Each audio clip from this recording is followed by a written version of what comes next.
मिलने के बाद अब ये निर्णय हम लोग बैठक लेकर करेंगे कि क्या किया जाए। लेकिन मथुरा काशी को लेना तो बहुत ज़रूरी है। हमारे तीन जो दिव्य भव्य मंदिर हैं, हिंदुओं के हृदय हैं, हिंदुओं के हृदय पर आघात किया, मस्तक पर आघात किया, इसलिए उनको लेना बहुत ज़रूरी है। मैं हूं अक्षय तिवारी और आज हम आपसे मुलाकात कराएंगे महान विद्वान, महान वक्ता, संत, अयोध्या जी धाम से पधारे डॉक्टर रामविलास वेदांती जी से, और आपसे ही जानेंगे कि राम मंदिर आंदोलन से लेकर और जो भी ये आंदोलन इधर आगे भी चलेंगे उसमें क्या क्या होने वाला है, क्या होना चाहिए, और अभी तक जो उपलब्धि हासिल हुई है, रामलला विराजमान हुए हैं, वो सभी बातें हम आप उन्हीं के मुखारबिंद से आपको सुनाने का प्रयास करें। महाराज जी, आपका स्वागत है हमारे चैनल में। जैसा कि सब लोग जानते हैं, एक महान क्षण लोगों को 22 तारीख को देखने को मिला और अब दर्शन भी रामलला विराजमान के बाद में शुरू हो चुके हैं। तो ये जो उपलब्धि हुई उसमें उसके पीछे क्या पूरा कहानी रही? देखिए, अयोध्या में भगवान रामलला का जन्म कहाँ हुआ, कालांतर में इसकी जानकारी किसी को थी नहीं। जब राजा विक्रमादित्य उज्जैन के राजा बने तो महाकाल भगवान शंकर ने राजा विक्रमादित्य को स्वप्न दिया कि जा करके राम जन्मभूमि पर रामलला का मंदिर बनाओ। और राजा विक्रमादित्य पूरे देश में ढूंढते रहे कि राम की जन्मभूमि कहाँ है, क्योंकि पहले अयोध्या पूरा जंगल था, केवल एक नदी बह रही थी, लेकिन वो नदी सरजू जी है ये कोई जानता नहीं था। जंगल था, कोई घर द्वार मकान नहीं था, कोई मंदिर नहीं था वहाँ। राजा विक्रमादित्य आए और एक नदी के किनारे बैठ गए। तब तक एक काला पुरुष काले घोड़े में बैठकर आता है और उस नदी में छलांग लगाता है। जब निकलता है नदी से डुबकी लगाकर तो श्वेत वर्ण का हो जाता है, उज्ज्वल वर्ण का हो जाता है, और फिर घोड़े में बैठ करके चल देता है। तब राजा विक्रमादित्य जी दौड़ पड़े और पूछा कि आपका परिचय। तो उन्होंने बताया, मैं तीर्थराज प्रयाग हूँ, मैं प्रतिवर्ष अयोध्या सरजू जी में रामनवमी के दिन डुबकी लगाने आता हूँ। साल भर तीर्थराज प्रयाग में रोज स्नान करते हैं तो मैं कलुषित हो जाता हूँ, तो अपना पाप धोने के लिए साल में एक बार रामनवमी के दिन आता हूँ। यह राम की जन्मभूमि अयोध्या है, ये सरजू नदी है। तब राजा विक्रमादित्य ने पूछा कि रामलला का जन्म कहाँ हुआ। तो तीर्थराज प्रयाग ने कहा, मैं जा रहा हूँ, मेरे पास समय नहीं है। मेरे जाने के बाद एक गौ माता प्रकट होगी और गाय जहाँ पर खड़ी होकर के उसके चारों थनों से दूध की धारा बहने लगे तो समझ जाना यही राम की जन्मभूमि है। और तीर्थराज प्रयाग के जाने के बाद गौ माता प्रकट हुई और राजा विक्रमादित्य गौ के पीछे चले और जहाँ राम का जन्म हुआ था वहीं पर खड़ी हो गई और गाय के थन से दूध की धारा बहने लगी। चारों थनों से दूध की धारा बहने के बाद गाय वहीं अंतर ध्यान हो गई।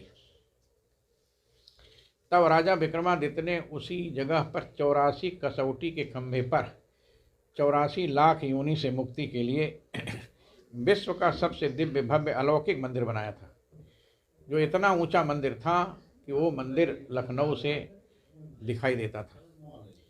जब मुगलों का अटैक हुआ भारत पर और बाबर जीत करके लखनऊ आया, तो लखनऊ की ऊंची अट्टालिका में खड़े होकर शरद पूर्णिमा के दिन पूरब दिशा की ओर देखा, उसको 2 चंद्रमा दिखाई दिए।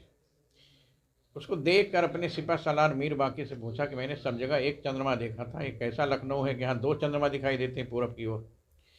तब मीर बाकी ने कहा, नहीं जनाबना, चंद्रमा एक ही है।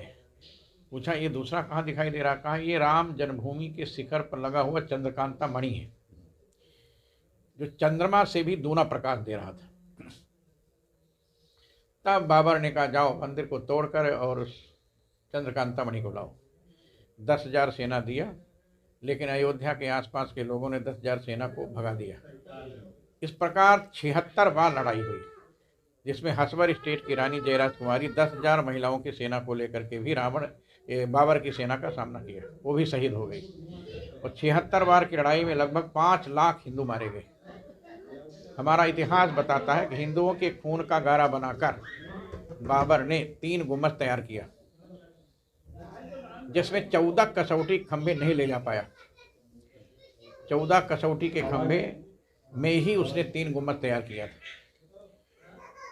और वहाँ पर कोई मुसलमान खुदा की इबादत नहीं कर पाया, क्योंकि 14 कसौटी खंभे में हनुमान जी की मूर्ति, गणेश जी की मूर्ति, दुर्गा जी की मूर्ति, गरुड़ जी की मूर्ति, विष्णु भगवान की मूर्ति, शंकर की मूर्ति, 12 भगवान की मूर्ति, धनुष बाण के चिन्ह, शंख चक्र गदा पद्म के चिन्ह थे। मुसलमानों ने कहा बुत के सामने खुदा इबादत स्वीकार नहीं करता। कभी भी किसी मुसलमान ने खुदा की इबादत नहीं किया। सन 49 में जब कांग्रेस की सरकार थी और गोविंद बल्लभ पंत उत्तर प्रदेश के मुख्यमंत्री थे, उस समय हमारे गुरुदेव श्री अभिराम दास जी महाराज ने रात्रि को 12 बजे 5 महात्माओं को लेकर रामलला को प्रकट किया। और 23 दिसंबर सन 49 को जवाहरलाल नेहरू को जब पता चला कि वहाँ तो रामलला की मूर्ति की स्थापना हो गई, तो उन्होंने गोविंद बल्लभ पंत को भेजा कि जाकर रामलला की मूर्ति को हटवा दो। गोविंद बल्लभ पंत लखनऊ से आते तब तक गोरखपुर के महंत दिग्विजय नाथ जी पहुँच गए। हजारों लोगों को लेकर के पूरी अयोध्या नगरी को घेर लिया और कहा जिंदा रहते हुए रामलला की मूर्ति कोई हटा नहीं सकता। ठाकुर गुरदत्त सिंह जी उसमें सिटी मजिस्ट्रेट थे फैजाबाद जिले के। ठाकुर गुरदत्त सिंह जी ने गोविंद बल्लभ पंत को फैजाबाद के बॉर्डर शहादतगंज में रोक दिया। कहा यदि आप जाएंगे तो दंगा हो जाएगा, और वापस गोविंद बल्लभ पंत चले गए। रामलला की मूर्ति नहीं हटी। 30 दिसंबर को ठाकुर गुरदत्त सिंह ने त्यागपत्र दे दिया और इसके बाद मुकदमा कोर्ट में गया। हमारे गुरुदेव जी को जेल भेज दिया गया। श्री अभिराम दास जी महाराज जेल चले गए। लेकिन कोर्ट ने ये निर्णय दिया कि जब तक इसका निर्णय नहीं होता तब तक यथास्थिति रहेगी, रामलला की पूजा होती रहेगी। ये स्थिति उस समय की थी। सन 84 में जब अशोक सिंघल जी, राष्ट्रीय स्वयं सेवक संघ और विश्व हिंदू परिषद सब लोगों ने मिल करके राम जानकी रथ चलाया और परिणाम ये हुआ कि सारे देश में जन जागृति हुई, जिसमें मैं भी कूद पड़ा। और इसके बाद 6 दिसंबर 1992 को ढांचा टूटा। ढांचा जब टूटा तो उसका संचालन मैं कर रहा था। प्रातःकाल 6 दिसंबर को हम लोग 8 बजे पहुंच गए। गौर गणेश का पूजन शुरू हुआ और लगभग 11:15 बज गए। तब अशोक सिंघल जी ने मुझसे कहा वेदांती जी जाइए संकल्प कराइए। पहले महंत वेदनाथ जी से कहा गया, परमहंस जी, लेकिन लाखों की भीड़ को देखकर कोई तैयार नहीं हुआ। तब अंतिम में हमसे कहा कि वेदांती आप जाइए। और मैं जैसे संकल्प कराना शुरू किया वैसे ही जो पाइप लगी थी लोहे की उखाड़ कर कार सेवकों ने तोड़ना शुरू कर दिया। राम नाम सत्य है, रामलला का ढांचा ध्वस्त है, पहरा नारा लगाने वाला मैं हूँ। और इसके बाद अडवाणी जी, जोशी जी, राजमाता विजय सिंधिया जी, उमा भारती, ऋतंभरा, सारे लोग पहुँच गए। और सब लोगों ने कहा, अडवाणी जी ने, जोशी जी ने, वसुंधरा क्या कहते हैं, राजमाता विजय सिंधिया ने, सब लोगों ने माइक लेकर ही कहा कि आप लोग ढांचा से उतर आइए, कार सेवा पूरी हो गई आपकी। लेकिन कोई किसी की बात नहीं माना और अंततोगत्वा 6 दिसंबर को शाम को 5 बजे तक तीनों ढांचा टूट गए। मुकदमा चला, हम लोग जेल चले गए। सन 2005 में मेरी गवाही हुई। 5000 पृष्ठ की मेरी गवाही है। मैं तो करीब 25 बार जेल गया हूँ राम जन्मभूमि के लिए। पूरे देश में और विदेश में जहाँ कहीं भी विश्व हिंदू परिषद का सम्मेलन होता था, केवल मैं अकेले जाता था। मैं अकेले, सब जगह मैं अकेले गया। पूरे देश के हर प्रांतों में धर्म संसद हुई, मैं गया। अमेरिका जाने के लिए अयोध्या का कोई संत तैयार नहीं था। जब विश्व धर्म सम्मेलन हुआ तब मैं गया। और 2005 में गवाही में मैंने सिद्ध किया कि जहाँ रामलला विराजमान वही राम की जन्मभूमि है।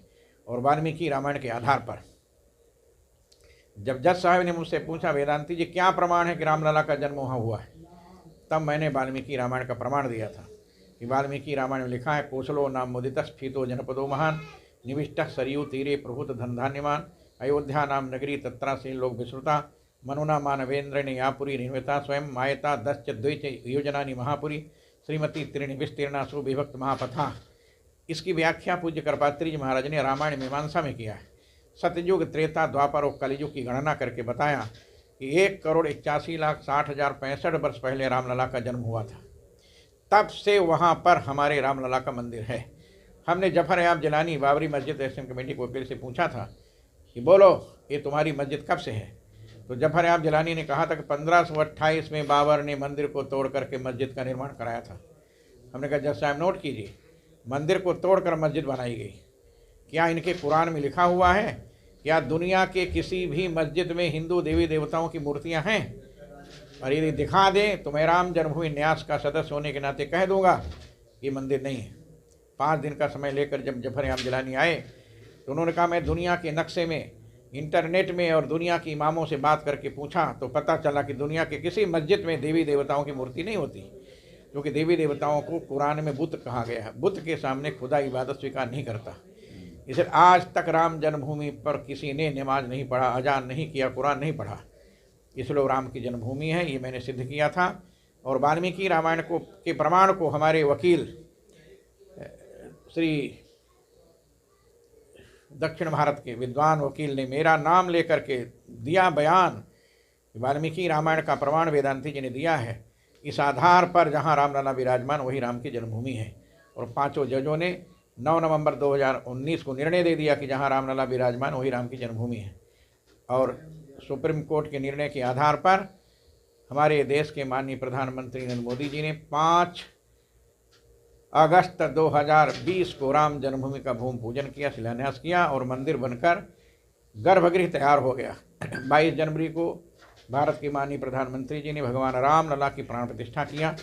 जो दिव्य भव्य अलौकिक मंदिर, जो स्वर्ण के सिंहासन पर, स्वर्ण के फाटक पर, स्वर्ण की दीवारों के अंदर श्री रामलला विराजमान है, ऐसा दिव्य भव्य दर्शन पहली बार विश्व के लोगों को रामलला का दर्शन मंदिर में हुआ है। ये हम सब लोगों का सौभाग्य है। मोदी जी न होते तो यह सौभाग्य हम सब लोगों को प्राप्त नहीं होता। ऐसा दिव्य दर्शन संपूर्ण देश के लोग आ रहे हैं। इसलिए सामाजिक समरसता के लिए, राष्ट्रीय सद्भावना के लिए, राष्ट्रीय एकता के लिए जो काम मोदी जी ने किया है आज तक किसी भी देश के प्रधानमंत्री ने नहीं किया है। कांग्रेस का कोई मुख्यमंत्री, कांग्रेस का कोई प्रधानमंत्री आज तक रामलला का दर्शन करने अयोध्या नहीं आया है। केवल रामलला की लड़ाई भारतीय जनता पार्टी ने किया है। रामलला की लड़ाई अडवाणी जी ने, जोशी जी ने, डॉक्टर मुरली मनोहर जोशी जी ने, माननीय अटल बिहारी वाजपेयी जी ने, हम सब लोगों ने, संतों ने, देश में महंत वेदनाथ जी ने, स्वामी सत्यमित्रानंद गिरी जी ने, स्वामी वामदेव जी ने, स्वामी परमानंद जी ने, जगतगुरु शंकराचार्य स्वामी शांतानंद सरस्वती जी ने, राष्ट्रीय स्वयंसेवक संघ के मोरोपंत पिंगले ने, इन सब लोगों ने अथक परिश्रम करके देश के हिंदू जनमानस को जगाने का काम किया, जिसका परिणाम हुआ कि 2014 में मोदी जी भारत के प्रधानमंत्री बहुमत के आधार पर बने, फिर 2019 में बने। अब 2024 में भी मुझको पूर्ण विश्वास है कि 400 सीट लेकर मोदी जी फिर से तीसरी बार भारत के प्रधानमंत्री बनेंगे और देश की जो समस्याएं भी रह गई हैं उन समस्याओं का समाधान होगा। मैं चाहता हूं कि मोदी जी प्रधानमंत्री बने रहे, जिससे देश की समस्याओं का, हिंदुत्व के स्वाभिमान को जागृत करने वाला आज तक कोई प्रधानमंत्री इस प्रकार का भारत में नहीं आया। पहली बार निडर होकर और संविधान और कानून के मुताबिक, कानून की धाराओं पर, संविधान की धाराओं पर उन्होंने जो काम किया है, ऐसा काम आज तक किसी प्रधानमंत्री ने नहीं किया। इसलिए हम सब देशवासी लोग, भारत के लोग मोदी जी को धन्यवाद देते हैं। इसी प्रकार भारतीय संविधान और भारतीय संस्कृति और भारत माता के गौरव को बढ़ाने के लिए महात्मा गांधी ने जो कहा था कि आज़ादी के बाद भारत को राम राज्य घोषित करूंगा, कांग्रेस अपने 60 साल के शासनकाल में राम राज्य घोषित नहीं किया। लेकिन मुझे पूर्ण विश्वास है कि 2014 में मोदी जी जब तीसरी बार प्रधानमंत्री बनेंगे तो महात्मा गांधी 2024 में जब बनेंगे तो महात्मा गांधी के सपनों को मोदी जी साकार करेंगे और निश्चित रूप से भारत विश्वगुरु बनेगा और भारत को राम राज्य घोषित किया जाएगा। कांग्रेस कह रही है कि ताला हमने खोला था, अखिलेश यादव कह रहे हैं कि सुप्रीम कोर्ट ने फैसला दिया तो हम उससे भव्य मंदिर बनवा देते, उसमें मोदी योगी। देखिए मैं बताऊं, ताला कोर्ट ने खोला, राजीव गांधी ने नहीं खुलवाया। मैं स्वयं उसका गवाही हूँ। ताला खोला परमहंस रामचंद्र दास जी महाराज ने कहा था कि ताला नहीं खुलता है तो मैं आत्मदाह करूँगा। उनकी घोषणा से सरकार डर गई और अवैध गैर कानूनी ढंग से ताला लगाया था। इसलिए कोर्ट ने कहा कि संविधान में, कानून में अथवा किसी जज ने आज तक ताला लगाने के लिए आर्डर दिया ही नहीं, तो ताला लगाया कैसे गया। इसलिए अवैध ताला को खोल देने का आदेश कोर्ट ने दिया और ताला खुला, रामलला का दर्शन खुलकर लोगों ने किया। ये काम कांग्रेस ने नहीं किया। कांग्रेस तो कभी भी नहीं चाहती थी कि रामलला का मंदिर बने। आपको आश्चर्य, सुप्रीम कोर्ट का निर्णय आने के बाद कपिल सिब्बल कांग्रेस के नेता, उन्होंने याचिका दायर किया। 370 धारा समाप्त हुई, 35 से समाप्त हुआ। कपिल सिब्बल ने फिर से 370 धारा लागू करने के लिए कोर्ट में याचिका दायर किया। राम जन्मभूमि का निर्णय आया, फिर से कोर्ट में याचिका दायर किया। जो जो काम मोदी करते गए, मोदी जी के कामों को समाप्त करने के लिए कांग्रेस ने जो कुचक्र रचा था, वो कुचक्र उनका समाप्त हो गया। अब यह भारत समझ गया कि अब कांग्रेस तो किसी कीमत पर भारत का कल्याण नहीं चाहती। कांग्रेस सरकार होती तो अब तक भारत को चाइना के हाथ में बेच देते। मैं देखा अरुणाचल तक मोदी जी ने सड़क बनवा दिया, 4 लाइन। कांग्रेस के लोग जब बनवाते थे, चीन धमका देता था तो सारे कारीगर लौट आते थे। मैं अभी परशुराम कुंड गया, वहाँ रेल लाइन बिछ रही। किसी ने कल्पना नहीं किया था कि जहाँ 200-200 फुट ऊंचे पहाड़ हैं, उन पहाड़ों को चीर कर चाइना के बॉर्डर तक ट्रेन जाएगी। आज ट्रेन की लाइन बिछ रही है, 4 लाइन बन रहा है। ऐसी सड़कें बन रही हैं जिसकी कल्पना कांग्रेस ने कभी किया ही नहीं होगा। और केवल अरुणाचल में नहीं, मैंने मेघालय में देखा, मैंने आसाम में देखा, मैंने त्रिपुरा में देखा, मैंने मिजोरम में देखा। सब जगह मोदी जी ने जो 4 लाइन की सड़क का निर्माण किया है, ये काम कांग्रेस 60 साल के शासनकाल में नहीं किया। इसलिए कांग्रेस चाइना से डरती थी। चाइना धमका देता था, कांग्रेस के लोग चुपचाप बैठ जाते थे। लेकिन मोदी किसी की धमकी पर डरने वाले नहीं हैं। निडर होकर अपने देश के कल्याण के लिए, समाज के कल्याण के लिए मोदी जी लगे हुए हैं। और आगे आने वाले दिनों में भी हम सब लोगों को ऐसा सौभाग्य प्राप्त होगा कि मोदी जी कानून की व्यवस्था के अनुसार संविधान के दायरे में रहकर सामाजिक समरसता, राष्ट्रीय सद्भावना, राष्ट्रीय एकता के साथ सबको साथ में लेकर चलने का काम करेंगे। अयोध्या एक झांकी है, मथुरा काशी अभी बाकी है। ये बात सत्य है। हम लोगों ने नारा दिया था, पहले अयोध्या, फिर काशी विश्वनाथ, फिर मथुरा के कृष्ण जन्मभूमि। मथुरा के कृष्ण जन्मभूमि के चारों ओर जो आतंकवादियों ने अपन अड्डा बना लिया था, रोहिंग्या के लोगों ने जो मथुरा को चारों ओर से कृष्ण जन्मभूमि घेर लिया था, कोर्ट के आदेश से खाली हो गया। आप तो गए नहीं होंगे, मैंने तो देखा है। वहाँ पर सीढ़ियों में देवी देवताओं की मूर्तियों को उल्टी लगाकर उसके ऊपर पैर रखकर ये देश का मुसलमान खुदा की इबादत करने के लिए जाता है। मैं तो कहता हूँ जैसे काशी का ज्ञान वापी का सर्वे हुआ, वैसे मथुरा का सर्वे जिस दिन होगा तब लोगों की आंखें खुल जाएंगी। और मैं कहता हूँ जामा मस्जिद का सर्वे हो जाए, पता चल जाएगा कि जामा मस्जिद है क्या। पूरे देश के मस्जिदों का सर्वे होना चाहिए। पूरे देश के मस्जिदों के सर्वे के बाद पता चल जाएगा ये मंदिर था, और इन मंदिरों को तोड़कर मुगलों ने, आतंकवादियों ने मस्जिद का निर्माण कराया। भारत में एक भी ऐसी मस्जिद नहीं मिलेगी जो मंदिर को तोड़कर न बनाई गई हो। मंदिरों को तोड़ करके ही मस्जिदों का निर्माण किया था। तो ये कुरान को नहीं मानते, खुदा को नहीं मानते, अल्लाह को नहीं मानते, संविधान को नहीं मानते। ये केवल मानते हैं कि हिंदुओं को कैसे परेशान किया जाए, कैसे सताया जाए, कैसे हिंदुओं को मुसलमान बनाया जाए। और उन्हीं के पद चिन्हों पर कांग्रेस चली, जिसका परिणाम ये हुआ कि मोदी जी के आने के बाद कांग्रेस का सर्वनाश हो गया। मोदी जी ने नारा दिया था 2014 में, कांग्रेस मुक्त भारत बनाऊंगा। और 2024 में देख लीजिएगा, कांग्रेस को कोई सीट मिलने वाली नहीं है, न दक्षिण में, न उत्तर में, न पूर्व में, न पश्चिम में, न मध्य में। सब भाजपामय हो जाएगा, राममय हो जाएगा, हिंदुत्वमय हो जाएगा, सनातनमय हो जाएगा। आज कांग्रेस सनातन के विरोध में, हिंदुत्व के विरोध में, हिंदुत्व को डेंगू और कोरोना कहने वालों का साथ दे रही है। मुझे बड़ा आश्चर्य है। कांग्रेस ने अपनी कमेटी में हमास के आतंकवादियों का समर्थन करने का ऑर्डर पास किया। हमास के आतंकवादियों का समर्थन करता हूँ। दुनिया में ऐसा कहीं होगा। कांग्रेस आज भी चाइना की साय पर चलती है। चाइना आज भी कांग्रेस को बहका कर और भारत के लोगों को बरगलाने का काम करता है। उस चाइना को जवाब देने का काम यदि देश में किसी नेता ने किया है, उसका नाम नरेंद्र मोदी है। अब आंख उठाकर भारत की ओर देखने की हिम्मत भी चाइना की नहीं है, जो स्थिति इस समय है। मोदी जी ने कह दिया, आए तो तोड़ के रख दो। इसलिए पाकिस्तान की सेना में हिम्मत नहीं है, चाइना की सेना में हिम्मत नहीं है, बांग्लादेश की सेना में हिम्मत नहीं है। यदि मोदी जी होते तो बांग्लादेश अलग नहीं होता। पाकिस्तान पीओके बना सकता है, तो बांग्लादेश को भारत अपना अंग बना करके क्यों नहीं उस पर कब्जा कर लिया। लेकिन बांग्लादेश को फिर इस्लाम देश बना करके इंदिरा गांधी ने छोड़ दिया। इतने लोग शहीद हुए, फिर भी बांग्लादेश बना दिया। क्या ज़रूरत थी। पाकिस्तान ने थोड़ा कब्जा किया, गुलाम कश्मीर को अपने मिला लिया, और भारत की सेनाओं ने खून पसीना बहाकर पूर्वी पाकिस्तान को समाप्त किया, तो उसको बांग्लादेश बना दिया। यदि मोदी जैसा प्रधानमंत्री होता तो बांग्लादेश नहीं बनता, वो भारत का अंग होता। यदि मोदी जैसा प्रधानमंत्री उसमें होता तो पीओके नहीं होता। और मुझे ऐसा लगता है कि 2024 के पहले पीओके समाप्त हो जाएगा और अखंड कश्मीर जैसे पहले था वैसे बनेगा। जिसे मथुरा काशी मिल जाने के बाद में जो 30,000 और मंदिरों की बात हो रही है। देखिए, मथुरा काशी मिलने के बाद अब ये निर्णय हम लोग बैठक लेकर करेंगे कि क्या किया जाए, लेकिन मथुरा काशी को लेना तो बहुत ज़रूरी है।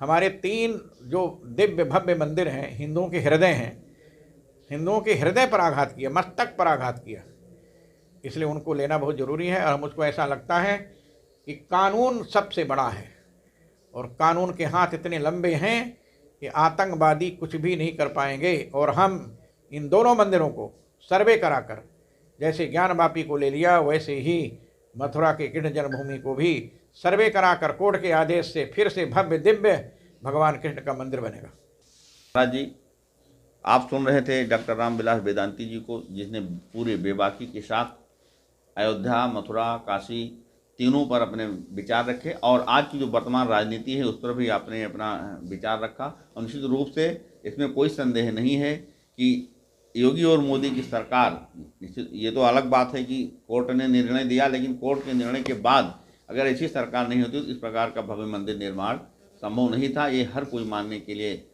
तैयार है और आपका भी यही मानना है कि आने वाले समय में 2024 में एक बार पुनः भाजपा की नरेंद्र मोदी के नेतृत्व में सरकार पूर्ण बहुमत से बनेगी और उसके बाद मथुरा और काशी पर भी भव्य मंदिर का निर्माण उसी प्रकार होगा जैसे अयोध्या में हो चुका है। वेद प्रकाश के साथ अखिलेश्वर तिवारी, बलराम।